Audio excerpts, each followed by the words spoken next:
पर बात करेंगे विस्तार से, लेकिन उससे पहले सीधे आपको यहां से ले चलते हैं मेरठ की ओर, जहां पर जनसभा को प्रधानमंत्री नरेंद्र मोदी संबोधित कर रहे हैं। बन चुका है। यूपी में मेरठ के अलावा भी कई सारे शहरों में मेट्रो पर काम चल रहा है। साथियों, बीते 11 वर्षों में देश के दर्जनों शहरों तक मेट्रो पहुंची, क्योंकि भाजपा सरकार देश की जनता को सुविधा देना चाहती है। देशवासियों को हाई स्पीड, जाम और प्रदूषण से मुक्त सुविधा, ऐसे हर प्रकार की व्यवस्था देना चाहती है। इसलिए आज नमो भारत जैसी आधुनिक सेमी हाई स्पीड ट्रेन चल रही है, वंदे भारत ट्रेन चल रही है। साथियों, कांग्रेस सपा की जब दिल्ली में सरकार थी, तब ये सब संभव ही नहीं था,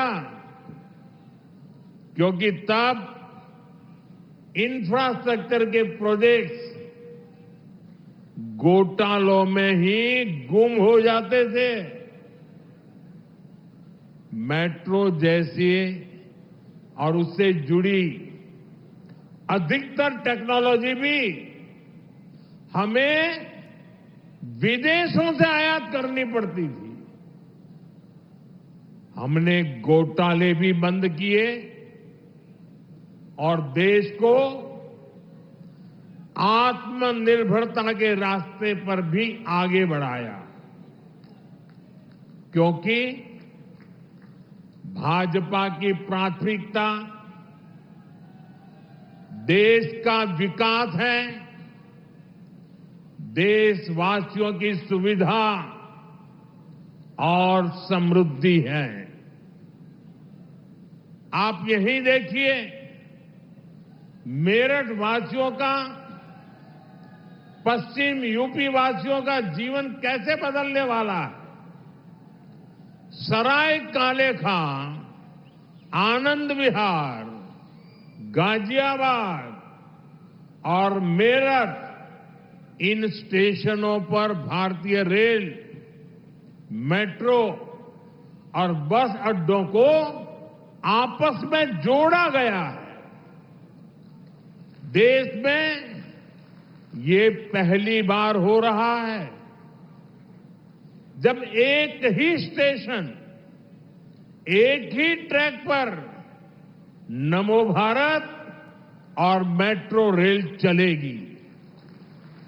यानी एक ही प्लेटफॉर्म से आप शहर के भीतर भी यात्रा कर पाएंगे और उसी स्टेशन से सीधे दिल्ली भी आ जा सकते हैं। इससे मेरठ के आप जैसे हजारों साथियों को फायदा होगा, जो पढ़ाई के लिए, नौकरी के लिए, अन्य कामकाज के लिए रोजाना दिल्ली आते जाते हैं। जो लोग दिल्ली में नौकरी करते हैं और जिनका घर मेरठ में है, उनके लिए अब दिल्ली में किराए के घर में रहने की मजबूरी भी खत्म हुई है।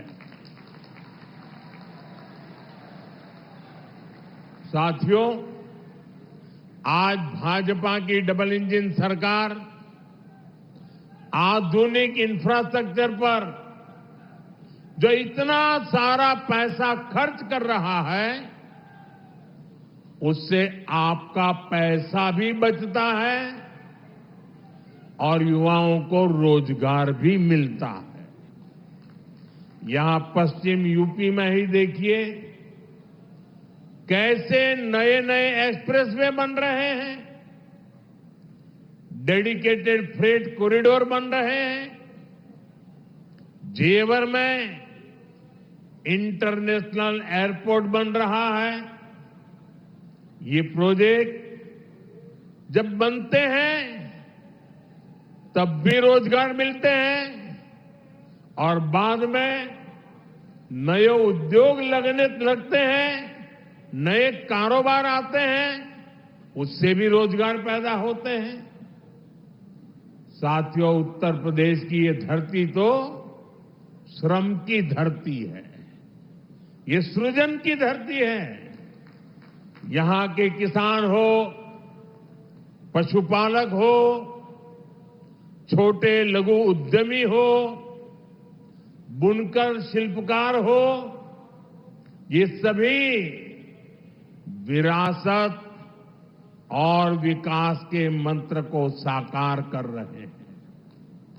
ऐसे में जब भारत का सामर्थ्य बढ़ता है तो उत्तर प्रदेश के इन सभी साथियों को भी फायदा होता है।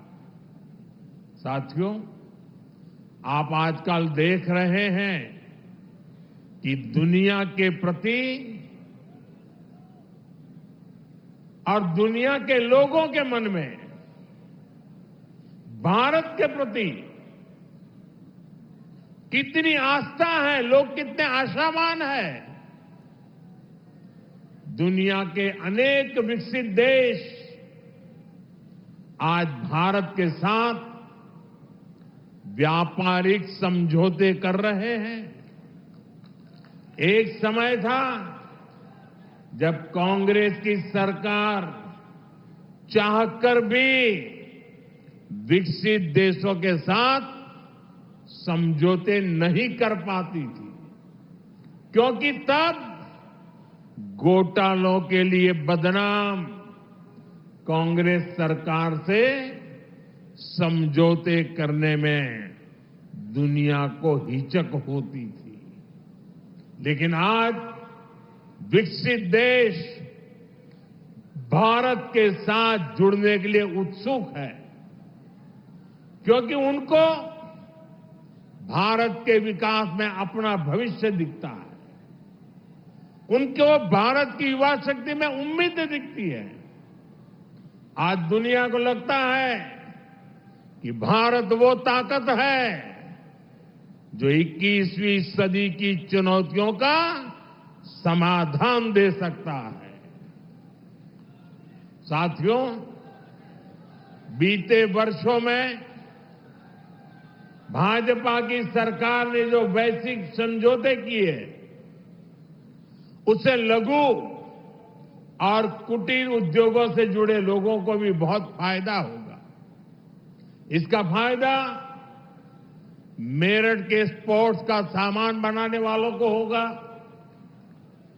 मेरठ की ही कैंची, खुर्जा की क्रॉकरी, मुरादाबाद का पीतल, बागपत का होम फर्निशिंग उद्योग, सहारनपुर की लकड़ी की नक्काशी, लेदर, टेक्सटाइल, ज्वेलरी से जुड़े उद्योग, ऐसे हर लघु और कुटीर उद्योगों को इन समझौतों का बहुत बड़ा लाभ होने वाला है।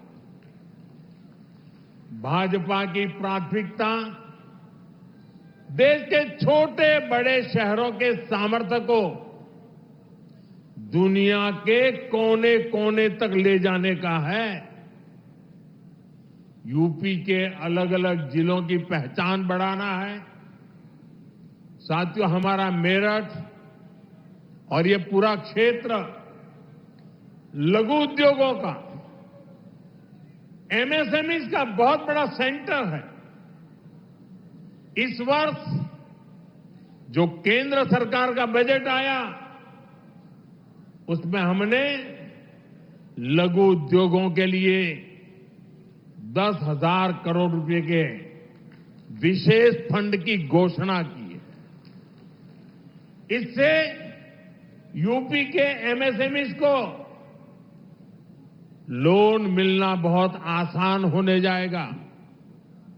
बजट में हमने कपड़ा उद्योग के लिए बुनकर समाज के लिए महात्मा गांधी ग्राम स्वराज योजना की घोषणा की है।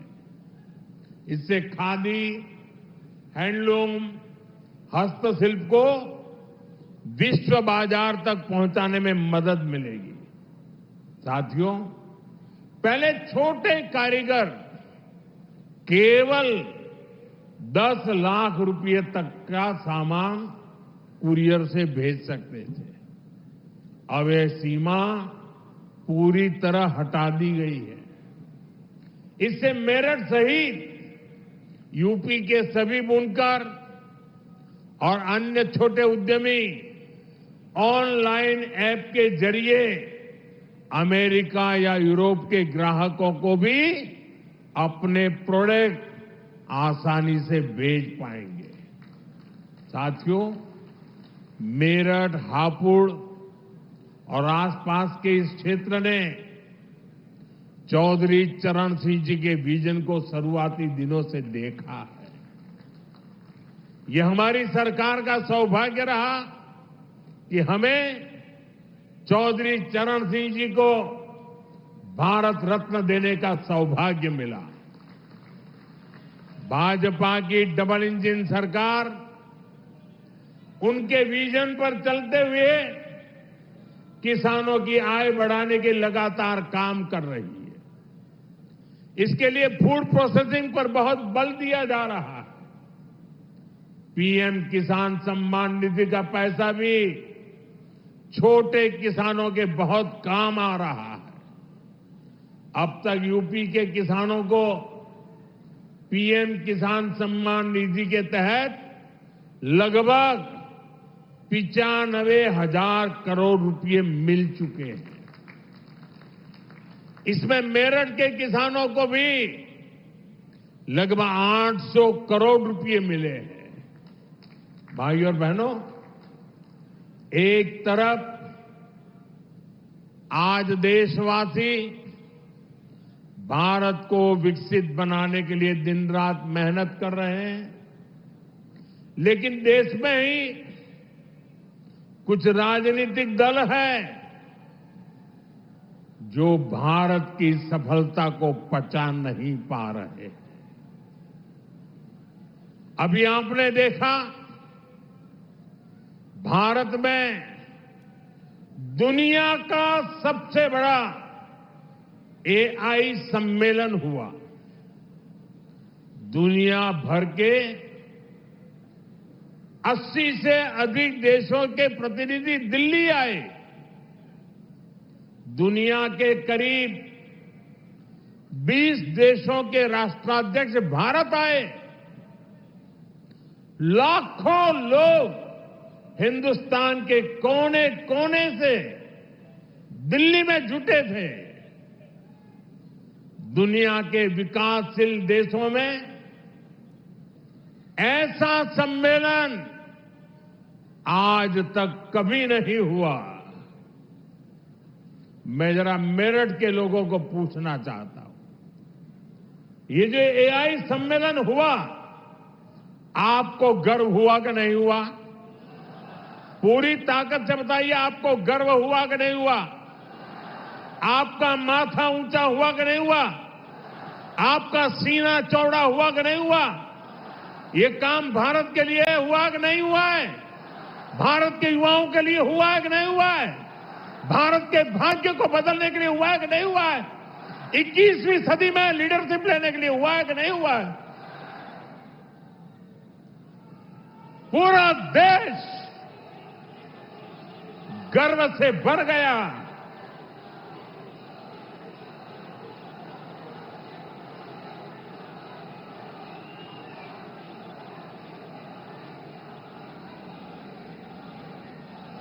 लेकिन कांग्रेस और इसके इकोसिस्टम ने क्या किया? साथियों, कांग्रेस ने भारत के एक वैश्विक आयोजन को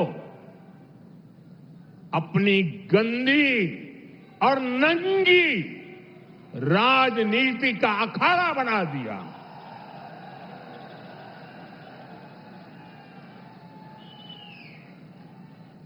समारोह स्थल पर विदेशी अतिथियों के सामने कांग्रेस के नेता कपड़े उतारकर पहुंच गए।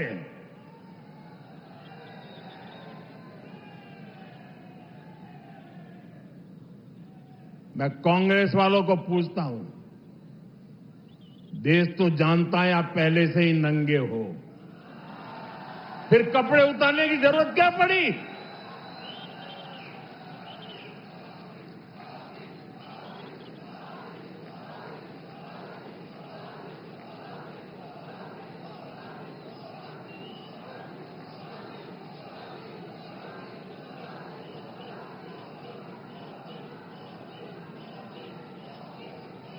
कांग्रेस के नेताओं ने वहां जो कुछ किया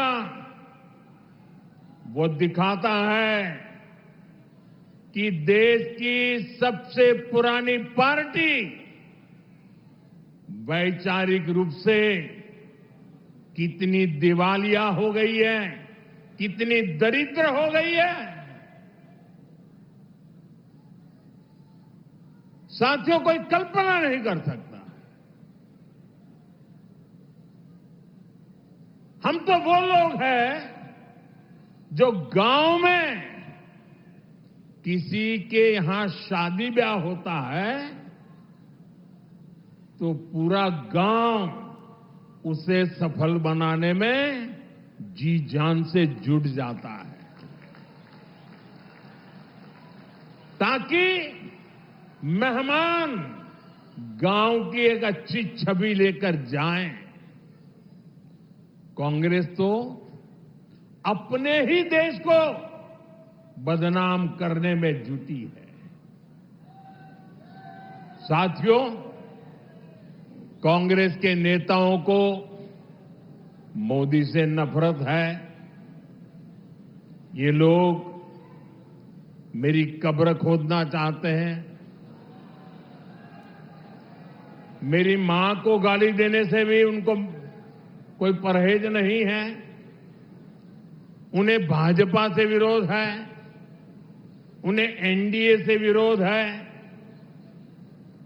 ठीक है, आपकी राजनीति में यही करना जरूरी है, चलो भाई समझ सकते हैं, हम इसको भी सहन कर लेंगे।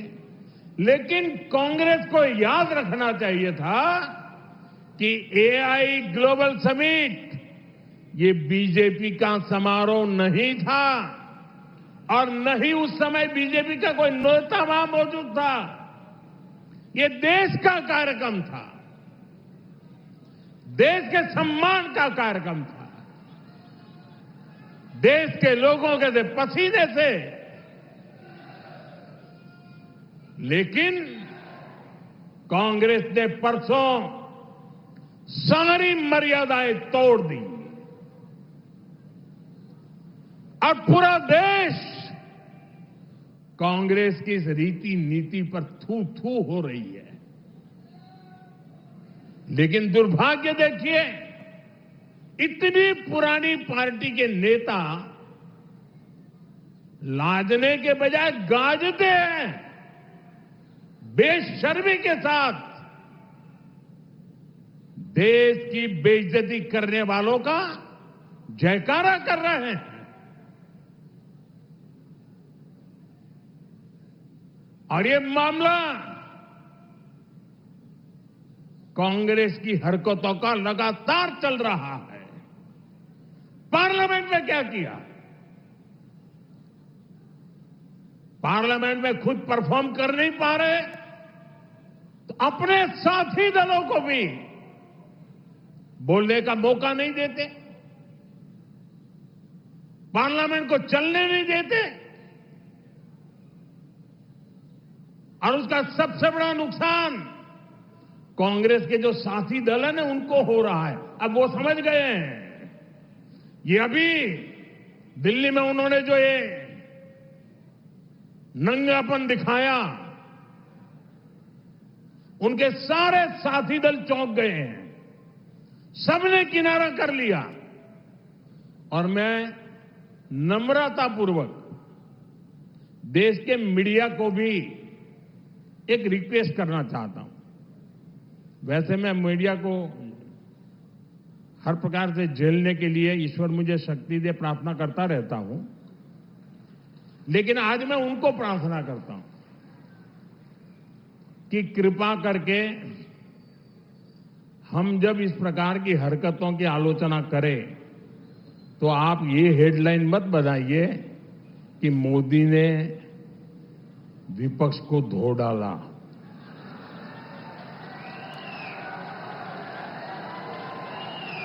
आप कांग्रेस को बचाने की ये चालाकियां बंद कीजिए। ये विपक्ष करके आप कांग्रेस को बचा रहे हैं और विपक्ष में जो और साथी बैठे हैं वो भी समझ गए हैं कि पाप कांग्रेस करती है और भुगतना उनको पड़ता है।